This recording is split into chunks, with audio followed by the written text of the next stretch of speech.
right, good morning, everybody. It is Jason Small here, the Executive Secretary of the Montana AFL-CIO, and we are shooting another section of the Blue Collar News, but we're going to go about it a little bit different today. Instead of our normal computer-to-computer format and having a chat, we're actually sitting here live in studio. Just kidding. Anyway, today we have Mr. Donnie Wetzel here. Many people might be familiar with him. From the basketball court to the Montana Indian Athletic Hall of Fame, this guy's been all over the place. He's worked for OPI, and he's a pretty all-around good person. And currently, he is the Tribal Liaison for the Montana Department of Labor. But with that being said, Donnie, why don't you introduce yourself? No, thank you, Jason, for allowing me to come over and visit and jump on your podcast here. So I'm Donnie Wetzel Jr. I'm from Browning area in the High Line and lived all over the state. And now I'm working as the first ever tribal liaison for Department of Labor and Industry. And I'm really enjoying it. We get a lot of stuff done. So I'm glad to be here. Right on. So with your liaison job, what exactly do you do over there? I know you kind of got your fingers in everything. Yeah. Commissioner Swanson created the position and really to get some better access to the reservations and to the tribes. And labor and industry has a lot of different departments and a lot of resources to share. And sometimes there's a lack of communication. And we're just kind of opening up those channels and getting access to our reservation communities on all kinds of things, from unemployment to job service to expos and all kinds of stuff that we're starting to bring and get that relationship going. Right. So, I mean, it's been a couple of years now, and I tell you what, this your position's been pretty incredible. It's taken off. I know it's started, and we were kind of working together, trying to get some stuff together. You were starting to meet people, kind of fall in line. And all of a sudden, it sort of took off like a rocket ship. I mean, you got opportunities abound, it seems like, at this point. So what are some of the approaches that you've sort of been taking here lately to help develop a workforce, to help develop apprenticeship opportunities, and some of the other things in tribal communities? Yeah, I think coming from education, I was in education about 13 years, and we pushed a lot out to our communities and our reservation schools. I worked in basically all the reservation schools in the state.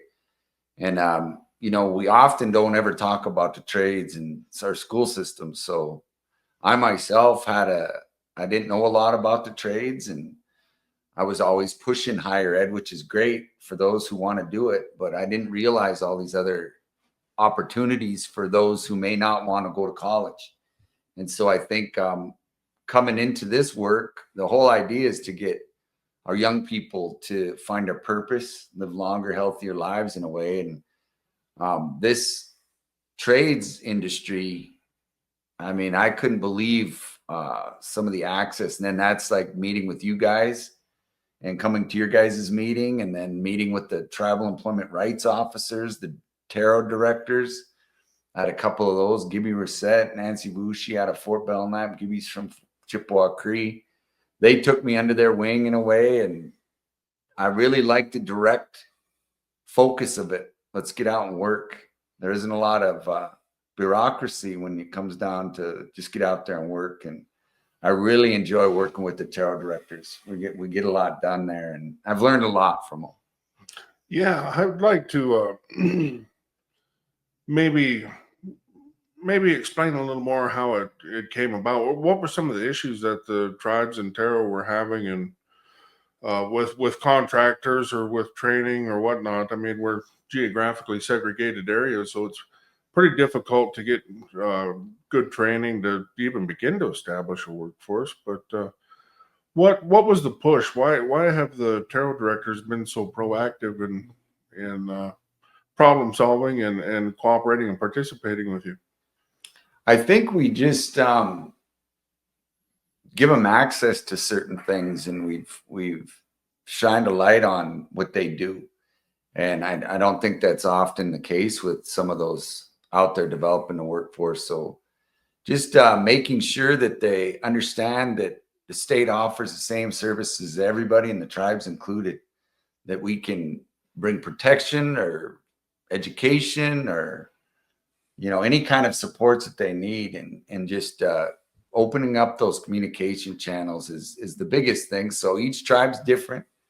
Each tribe's in a different place of where they are around workforce. You know, some on the west, they got a lot of access to all kinds of things. Some of our central and eastern, especially north central and northeastern, there isn't a lot around there, but you know, everybody has housing, everybody has roads, everybody has different construction projects.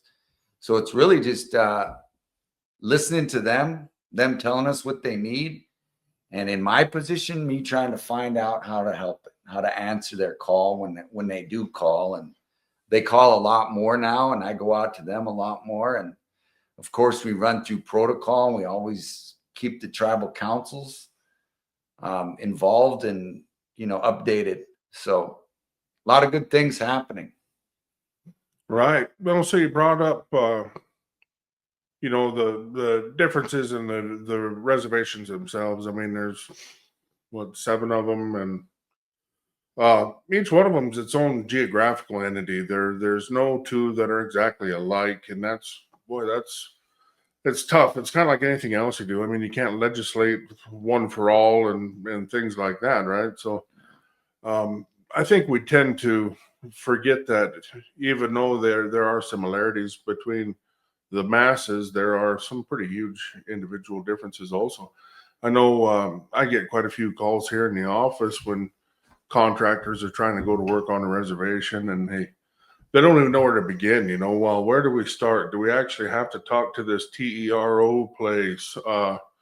You know, we can't get a workforce hired, and what's the deal with this? What's the deal with that? Well, I know here in the past year, there's been just, you guys have made leaps and bounds in the ability to communicate and opening up everybody's eyes here. But you know, what would you tell let's say you had a company coming in, and they were wanting to take their first step and reach an agreement with the tribe, and maybe try to do a project labor agreement or something along those lines where they could hammer everything out with the tribe. Where do they even begin? Yeah, I think most construction or most businesses coming in understand taro, and each tribe has a different way that they run their taro. So just connecting there, I think the idea of taro, you know, that was an ordinance, tribal employment rights ordinance from the 70s to counter the lack of employment on the reservations. So anyone coming in, they have to, you know, depends on the tribe, but they have to hire a percentage of tribal members. And so offering them training and various things like that, I think is good when relationships are built from outside entities coming in and trust is built. It can go a long way, you know, and there's a lot of work needed to be done in our community. So it's really making sure you contact those folks. And I think like you educated me a lot on those supporting documents if contracts need to be handled in a certain way, and make sure they're getting paid the right way. I still don't know a lot about a lot of that prevailing wage stuff, but I hang around those who do. So No, it's always great to ask questions. What are some of the specific barriers to workforce training, development, apprenticeship opportunities? I just think in all truth is there isn't a lot of access to these type of things. And, you know, I don't think a lot of our communities, and this is kind of all of rural Montana, understand this other direction of a career. So there could be a stigma around trades and industry as well. I found that I kind of had a stigma, you know, because I push education so much. I didn't realize there was this whole other world. So I think some may think, well, I just got to go to college. I'm just supposed to go to college. Well, do you like college? You like school? Not really. So it's like understanding that there is opportunities out there. And I think the more we do that, the more interest around the trades are going to happen. Maybe better training will come into play. I don't see why our tribes don't create their own training centers. why our tribes don't have our own construction. I don't see why we need to reach outside at all, because we got it all right there. It's just kind of formulating a plan, getting proper training, and getting after it, you know? Right. And, that's being a tradesperson myself and still actually living on the reservation. I tell you what, I've always found it difficult. I've never been able to really gain employment long term at home by any means. I mean, you always have to travel somewhere or whatnot, but that is one of the good things the trades has to offer. I mean, we could step in, we can bring training, say, to the folks at Fort Belknap or Browning or something. We can get training modules set up, bring people in to train, and when they're done with that, I mean, we have the opportunity for them to work all over the place. It's just, one of the things about the trades is sometimes you do have to do a little traveling. I'm a Boilermaker by trade, so I spent 15, 20 years off and on, just, working somewhere for 8 weeks, 12 weeks at a time and coming back home. And it worked out pretty well. I mean, so what got you into that though? Well, I hate myself, Donnie. No.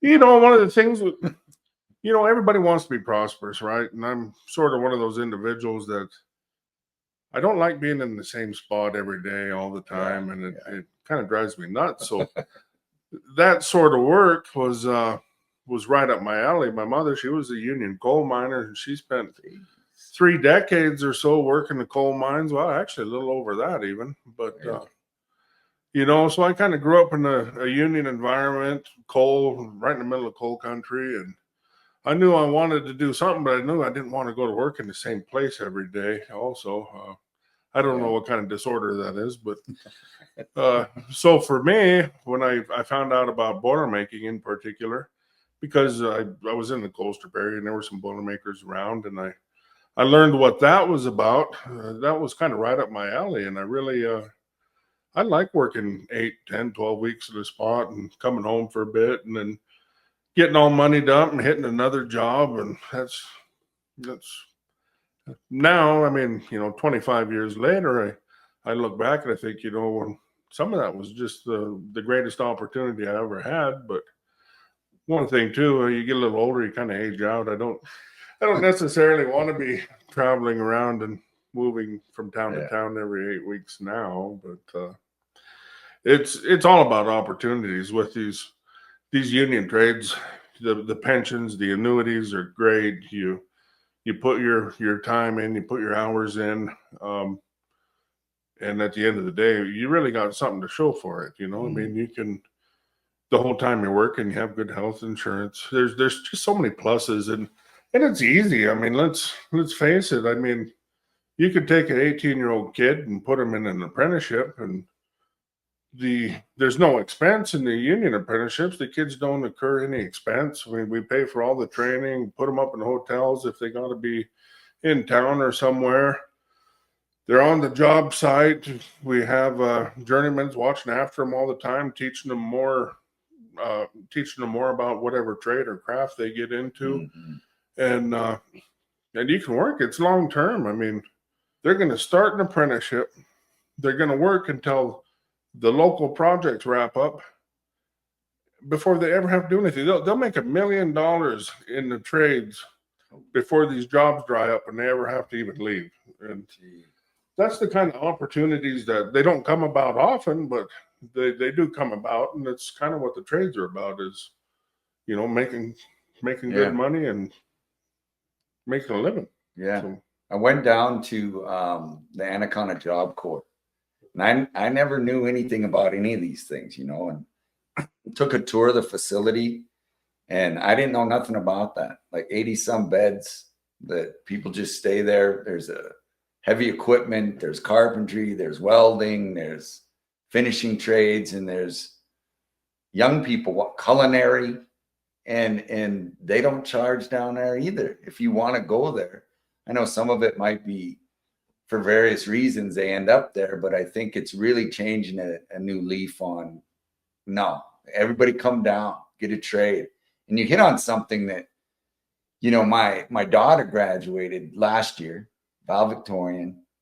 she's at MSU. She's going to get into medicine. And that's kind of her route. My older boy, though, he didn't really like the college route. And he started working at UPS. And that guy makes more than me now, you know, and it's just a good move. He doesn't have any debt. I didn't know a lot of this, you know, so I think like as I've moved forward and even working in the education system, it was always a struggle to get our school districts up to par.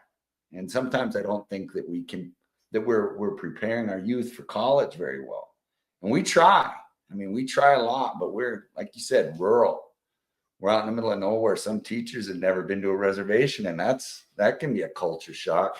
And the opposite side, you know, just like our kids coming to other areas. But I think these opportunities, you know, and we don't have a lot of the vo-tech, vo-ag, vo stuff anymore, but there's really a push of coming back. And, you know, I've always noticed, you said something, you live pretty well. People that are running their own shop, plumbers, carpenters, you know, HVAC, they always got a nice pickup. House is paid. I mean, they quietly humble people that we're trying to highlight that. We're trying to get more of that out, you know, showcase. Oh, definitely. I mean, the opportunity, the financial opportunity, and it really truly is incredible. I mean, I was in that generation that, you know, if you didn't go to college, you're never going to be nothing. You're going to have a bachelor's degree to work at McDonald's and this and that. And while none of that was true, I know that in hindsight, but I do know one thing: if a person wants to learn how to weld or operate heavy equipment, or, well, I mean, there's a whole cache of other things that involve your hands. I mean, those are always going to be in-demand jobs. There's always going to be opportunity.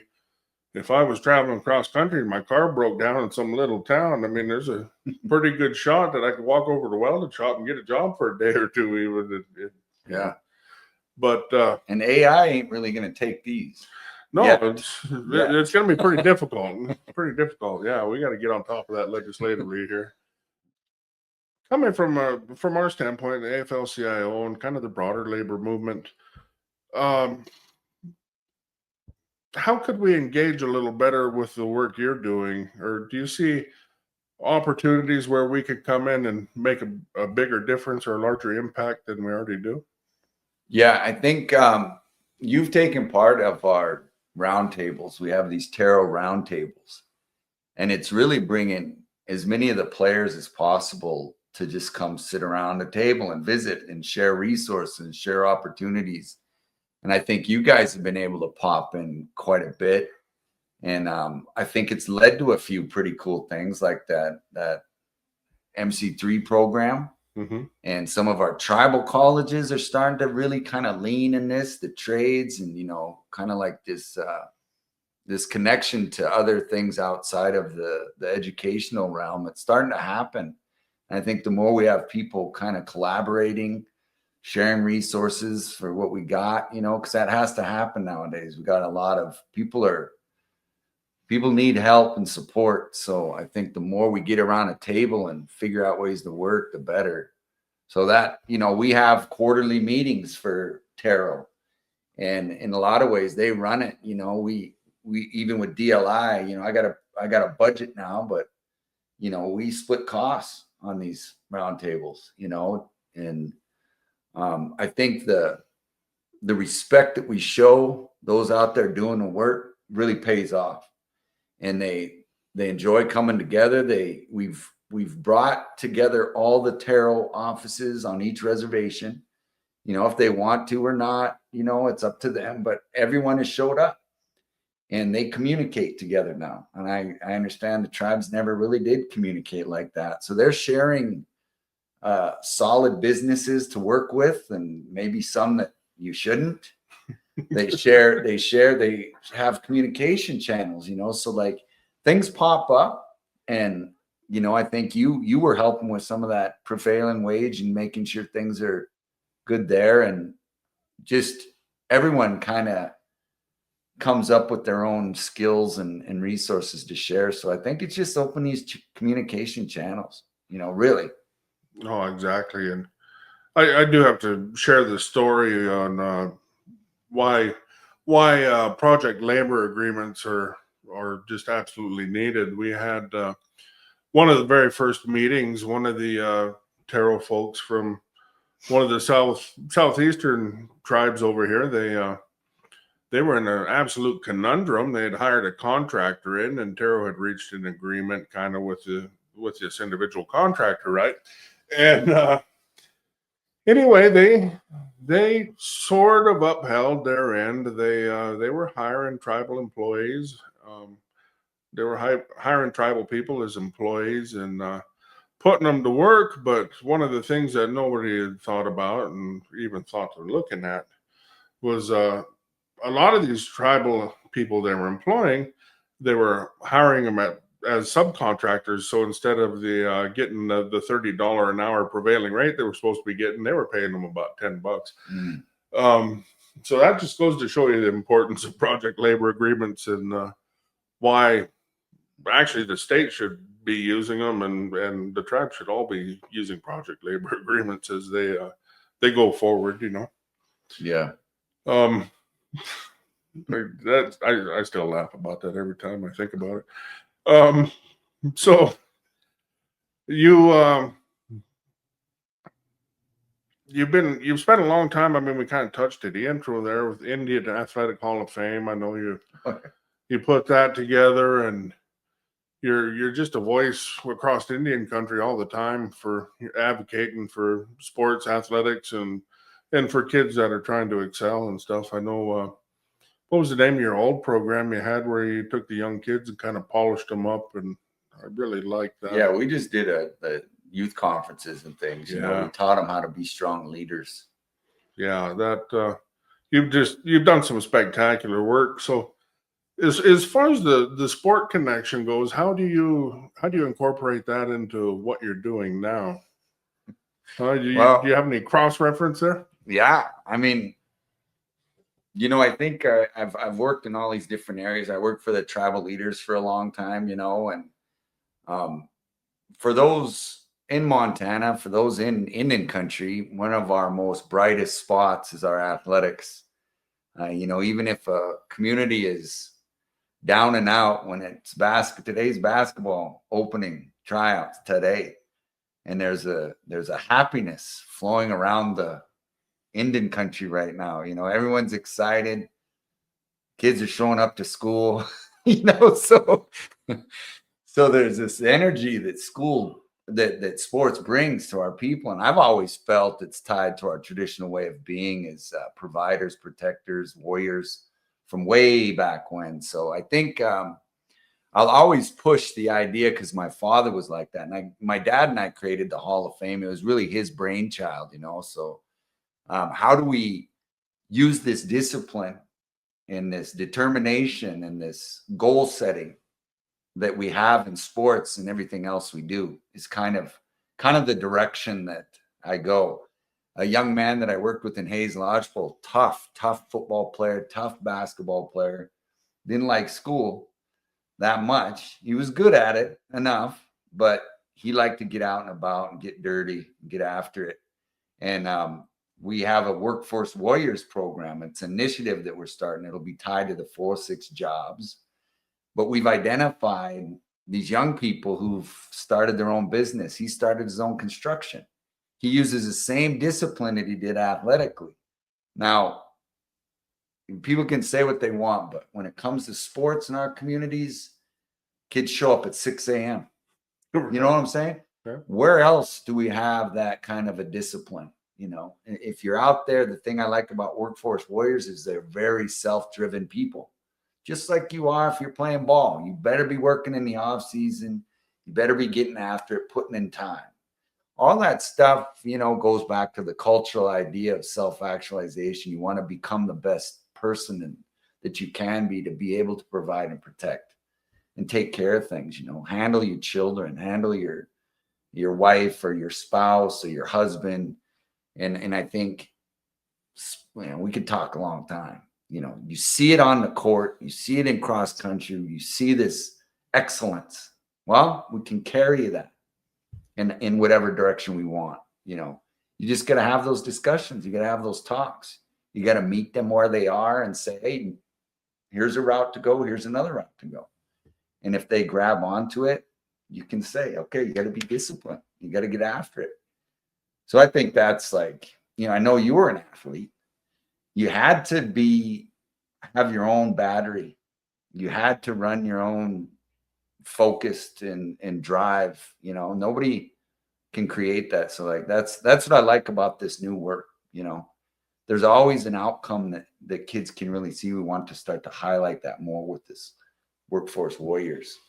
Yes, excellent. And I'm glad you have that program going. And I'm not sure hacky sack qualifies as being an athletic event, but anyway, yeah, no, great deal.